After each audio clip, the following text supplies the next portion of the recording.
Good evening, you silly space vampires. Welcome to this week's episode of Video Ferox, where me and Brad, tonight, we're going to be watching the canon classic, Lifeforce. Now, you're sitting there probably asking yourself, well, wait a second, how the hell does this make sense for a theme month?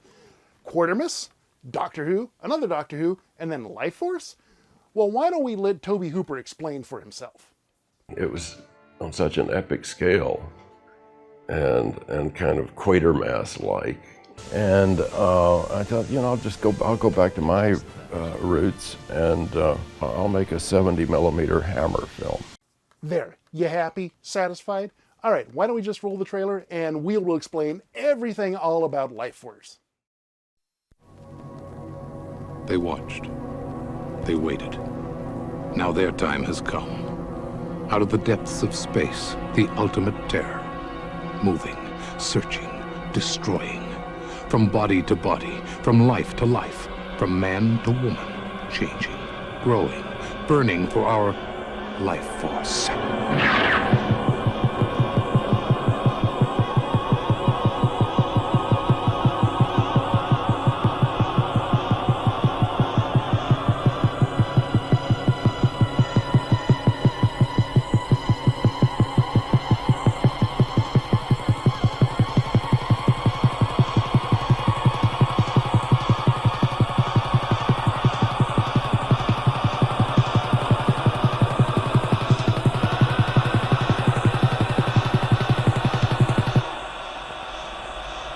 From the director of Poltergeist, from the special effects creator of Star Trek, the motion picture, Lifeforce. In the blink of an eye, the terror begins.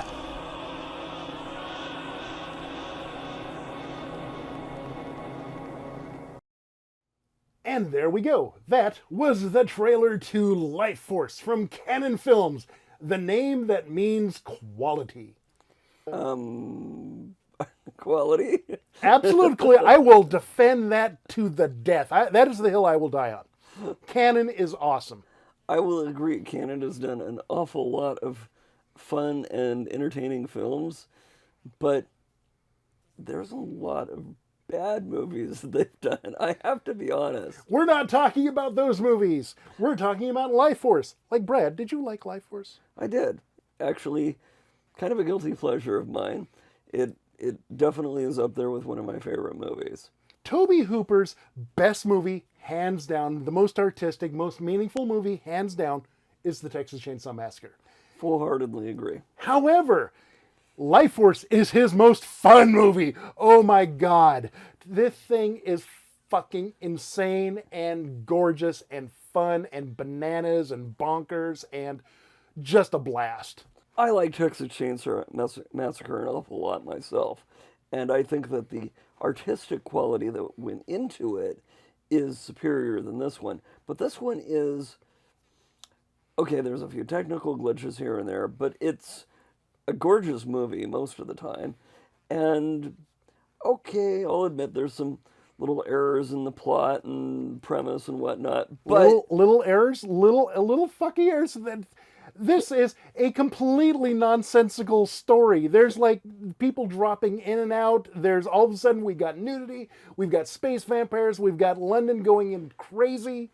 Taking all that aside, there are some definite good aspects to this movie that shows that they took their time with it. This movie is trying so desperately hard to be Quatermass, being this like introspective, deep, kind of philosophical meditation on like the origins of man.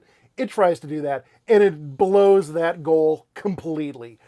However, how many times do I have to say the thing's a fucking blast? If you look at just the story taken on its own, you're like, well, this is fun. It's visually impressive. If anything, it's got lofty ambitions, even if it doesn't succeed in all those ambitions. So, fuck it. Watch the thing. It's just such a blast. I enjoy the hell out of this movie, and I think Canon was the right people to do it. Canon is the only people that could have done a cocaine-fueled insanity movie like this. There is no other studio in their right minds that would have done this. And it did flop. I mean, it cost them Canon $25 million, and it made like 11. I think Full Moon would have touched it if Full Moon had been around at the time. Full Moon, Troma. I mean, this is definitely a independent sort of movie that you can only get from independent sort of studios. Yeah, no way this would come out of Hollywood. No, not in a billion years. No. Hollywood would look at this and go, no. There's a lot of things in this movie that Hollywood would just run away from. Okay, we're kind of veering into spoiler territory anyway, so why don't we just get on to the actual proper review and tell you all about Mathilda May's titties and Patrick Stewart's first on-screen kiss. Spoilers ahoy! To serve men, it's a cookbook. All right, so the first thing right out of the gate I want to talk about is the Henry Mancini score. Oh my God, it's perfect. So Henry Mancini, of course, you know the name. He did Peter Gunn, he did Breakfast at Tiffany's, he did The Pink Panther. He's a well-established composer at this point. And it's fucking amazing, his score. The music in this movie is fantastic. And I remember many years ago seeing a copy of the soundtrack on sale, and I picked it up, considered it for a moment, and put it back, and I've regretted it ever since. It just gives this movie this big, grand scope, and it does it right out of the gate with the first opening notes. It's just big and bombastic, and imagine, if you will, Meatloaf and Jim Steinman doing a score for a movie. That would be this movie. The establishing scenes are done very well, and they do wonderful music all throughout the early sequences.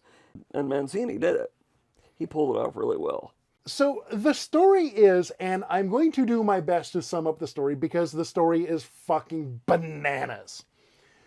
Halley's Comet is coming back to Earth. So they send a space shuttle out to go and study the comet.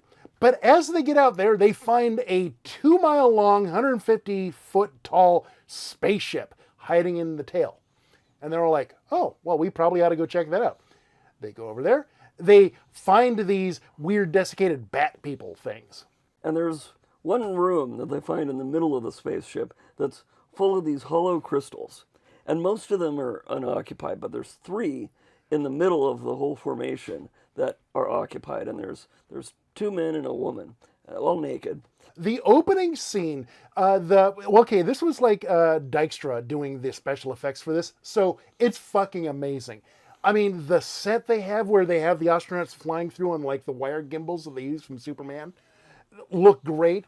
The special effects of the shuttle flying look good. The alien ship itself is just totally insane. I mean, the design of it looks gorgeous, and it's got this kind of a ball at one end and a long shaft, and then what looks like kind of a tangle of tree roots at the other end. And the ball part opens up and turns into this umbrella shape later on. But it's just a fascinating design. And it kind of leans into almost, but not quite, kind of a Giger sort of mentality. Kind of, sort of. You get that impression. And so they're like, well, hey, we got the 3 humans. Why don't we just take the crystals back to the ship? And off they go, taking them back to the ship. 6 months later, the shuttle winds up in orbit above Earth, and nobody is responding to NASA's calls. The Churchill is gutted. There's been a fire, and everyone aboard is dead. But the 3 crystals containing the 3 human bodies are perfectly fine and totally intact. And they're like, well, hey, who are these guys? Let's take them back down to Earth and dissect them. They start putting them in the rooms, and they start doing the studies, and they put little EKG things on their heads. And that's when one of the space vampires wakes up and gives a kiss to one of the guards and sucks his life force. That would be Mathilda May, the female vampire. Yet, in spite of having hardly any dialogue and not having much in the way of costuming, she totally carries this movie with her presence, her facial expressions, her eye talk, her body language. Everything is just, oh, and she is a top quality villain. She's like freaking awesome. She was, before this movie, she was a ballet dancer, and she was very purposely told, okay, be weird, be kind of this alien, don't be normal. And I think she really uses that to good advantage here. Oh yeah, yeah. I didn't know she was a ballet dancer, but it kind of shows in the quality of her movement. She is graceful. She, of course, escapes out into the streets of London. Meanwhile, they're all, the head scientist is like, what the fuck is going on? Oh my God, gets down there and finds the guard who is now this mummified corpse. And it's like, well, shit, what do? We go put him in that room over there, I guess. Turns out, 2 hours later, they wake up. They're going to do an autopsy on the desiccated corpse. And right as the pathologist is there with the scalpel, the corpse opens his eyes and doesn't really grab him. It's more like he kind of like summons him, like, come here, and then drains his life force. And he becomes normal again, young and healthy looking, and the pathologist becomes a mummified, desiccated corpse. But of course, the kicker is that the first guard has to go suck more life force in 2 hours, or he turns into a mummy and then explodes into dust. And if you don't suck life force in 2 hours, you're also going to explode, because they find somebody else and they put her in a room, and it's like, okay, watch to see what happens. She starts writhing and having a convulsion, and then she explodes into a shower of dust. And the fact that these vampires don't feed on blood at all. They feed on life force. They directly suck the soul right out of you, which actually has some really cool visuals that go along with it. Like, sparks flying and electric bolts and blue lights, and it's actually really neat. Dr. Alada has a final sequence where he's confronting Kane, or Kane is confronting him. Kane has gone to try and touch bases with him and get some additional information. And because he knows Dr. Alada has been doing research and has been figuring things out. And Alada is standing there at his window looking over London on fire. Because at this point, the vampire plague is fully taken over London. Yeah. Dr. Alada's just standing there quietly watching the madness, and Kane just runs in and they start having a conversation. And at some point, you realize that Alada has been turned, but he doesn't look like a desiccated corpse. He's obviously fed. I don't really know how Kane figured it out, but he shoots him, and Alada just goes, "That's it. I'm done. Time to go," or words to that effect. And his soul just comes out in light and goes out the window, and his body falls down. And it's just a really great final death scene because of his total acceptance with it. He's like, oh, okay, I'm dead now. So usually in these sorts of movies, when you have the professor type trying to understand the mystery of whatever the hell's going on, and they have the person from the government, either the military or the Ministry of Defense or the whoever, and they're placed as a roadblock for the professor or scientist to try and work around. It's like, I don't believe in aliens. Obviously, this is X or Y, mundane. And so when he first shows up, Kane first shows up and kind of takes charge of the case and starts gathering information, the movie positions him as an asshole and as an obstruction. And it was interesting how quickly and subtly the movie pivots from asshole obstruction to legitimate actual hero. I think his turnabout comes at the asylum when they're dealing with Patrick Stewart's character.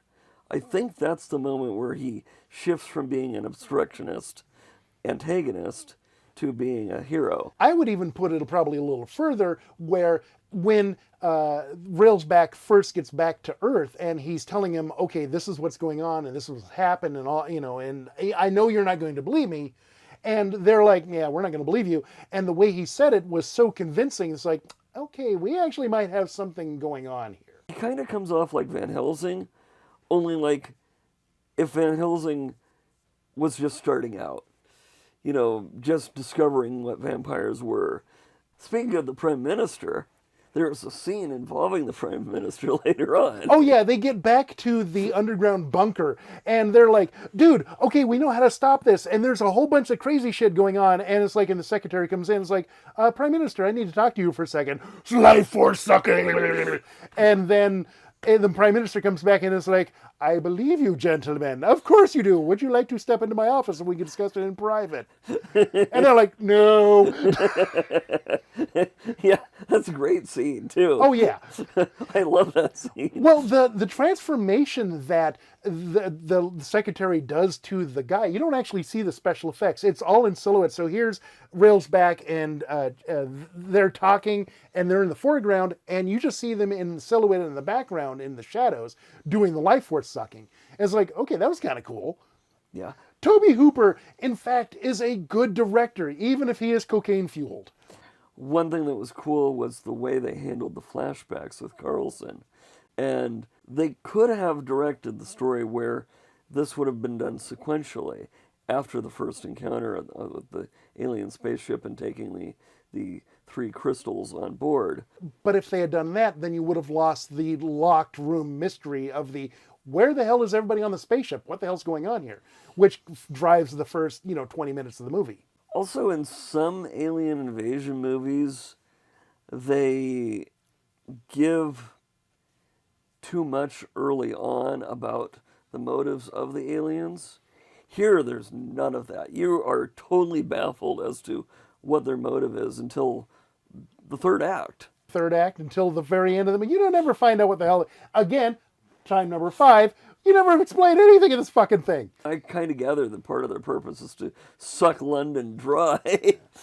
So the story, when you boil it down, essentially is a take on Dracula. And you think about it, it has more or less the same story beats as Dracula. Alien ship arrives, or in fact, the Demeter arrives at London. There's nobody on board. There's nobody on board the space shuttle. There's what the hell's going on? We bring, these coffins on back to London to study. And vampires, being very sexual creatures, usually have Dracula and like his 2 brides. Well, we've got Mathilda May and her 2 male brides. There's a certain ambiguity about them. You don't actually see them in the process of getting any female victims, but there's moments where there's a man confronting one of them or both of them, and there's a little bit of homosexual eroticism going on there, but it's real mild and low key. The aliens strike me as they're kind of above that sort of social moray sort of thing. Mm-hmm. It's we need your life force. I don't care if you got titties or a dong. I'm going to suck your life force. Carlson and Kane go to the asylum along with I don't remember what the minister's name was. The minister was the guy from A Clockwork Orange. Yeah. The other place you're going to recognize him from. The administrator of the asylum meets their helicopter, and this is Patrick Stewart, and he's great. He doesn't have a really big part. He's only in there for like 1 or 2 scenes, just long enough to explode into a geyser of blood and reform Mathilda May. What? Okay, whatever. Yeah, they don't really explain that at all. Nothing in this movie is very clear, Brad. What are you talking about? He does a fantastic performance of a guy that's just totally haunted by this woman. I mean, he definitely has his shit together in terms of what he wants to do, which is to end the problem and finish the vampires off for good. But he's having a really difficult time of it because of the connection that he and the space girl have. Part of it, of course, is he's got some of her power, but another part of it is just the domination that she's established with him. It's really kind of weird and creepy and disturbing, but at the same time, there's a a joyous aspect to it as well, because this is his perfect woman.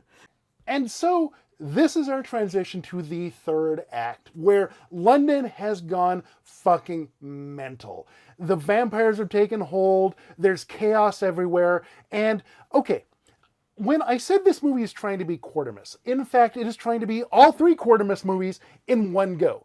The first reel of the movie, before Railsback gets to Earth, is basically the Quartermass experiment, essentially. And then the middle half of the movie, where they're investigating the aliens and finding out what the hell's going on, is Quartermass 2. And of course, the third act of the movie, where Linda goes fucking bananas, is Quartermass in the Pit, essentially.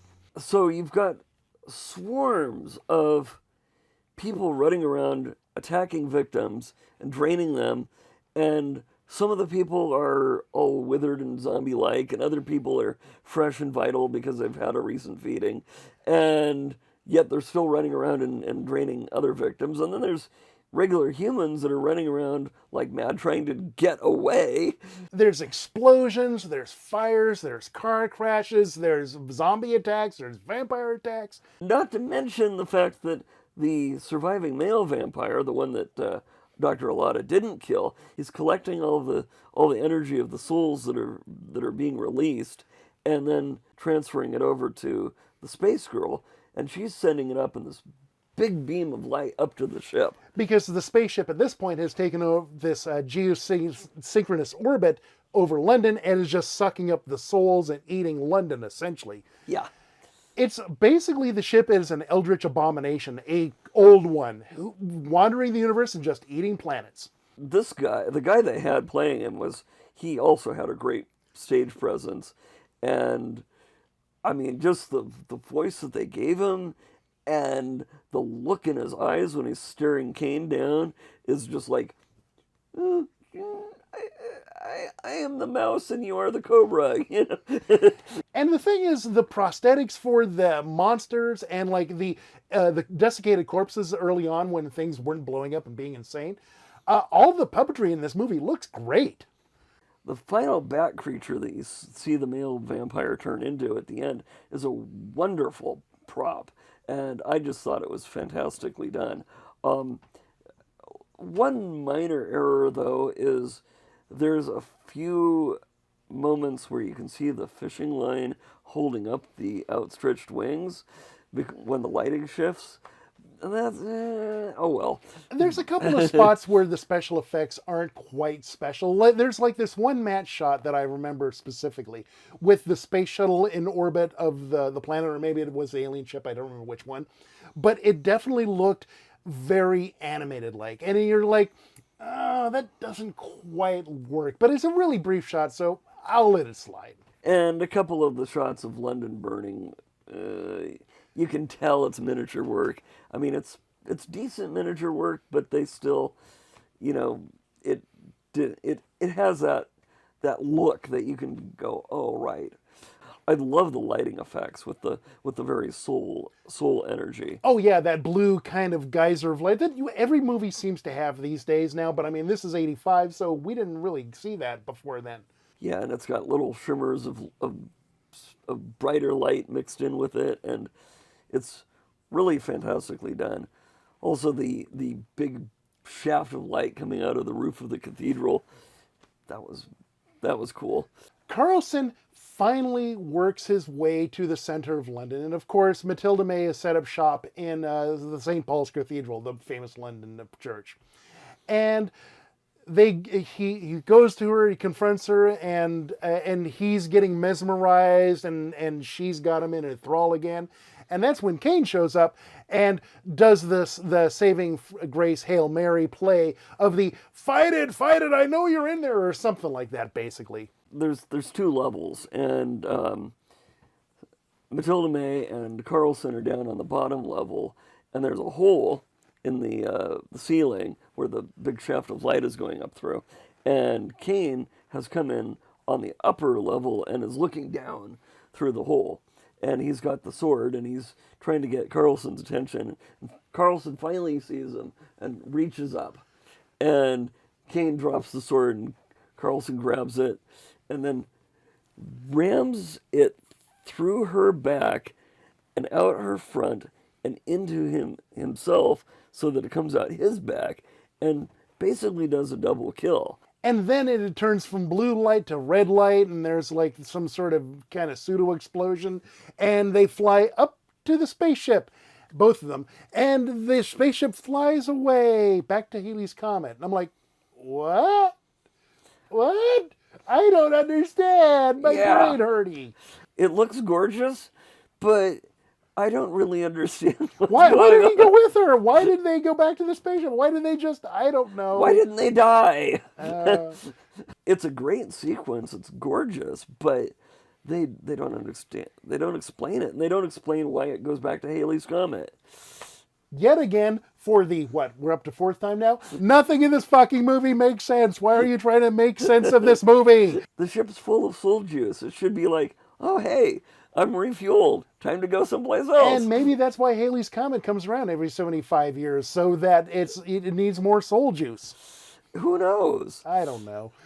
I suspect that every single decision in this movie was, in fact, pivoting on how much cocaine was in the room at the time. And judging by this movie, all the cocaine in 1985 was in the room. You have to put the filters on when watching a bunch of canon films, because some of their movies you're just sitting there going, why? Why did they make this? This is shit. But on the other hand, they have made some fun films. This is one of their better ones, in my opinion. If we haven't convinced you by this point, just go watch the fucking thing, man. Go watch it just for Mathilda May, if nothing else. There you go.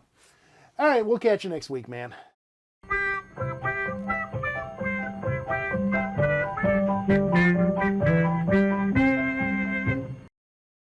Did we sufficiently bedazzle you with Mathilda May's titties? I hope so, because back on the shelf they go. Next week, you know what? Fuck it. Let's keep this canon train running. I have no idea what movie we're going to watch. I'm just going to grab something from random off the canon film shelf. American Ninja? Missing in Action? A Charles Bronson movie? Who knows? But it's going to be awesome, I assure you. So, join us here for that. Drop me an email. thevideonastyproject@gmail.com is the address. And until they kill the giggler, stay evil. Colonel Kane, SAS. I'm crossing the river. You don't want to go in there, sir? I know I don't.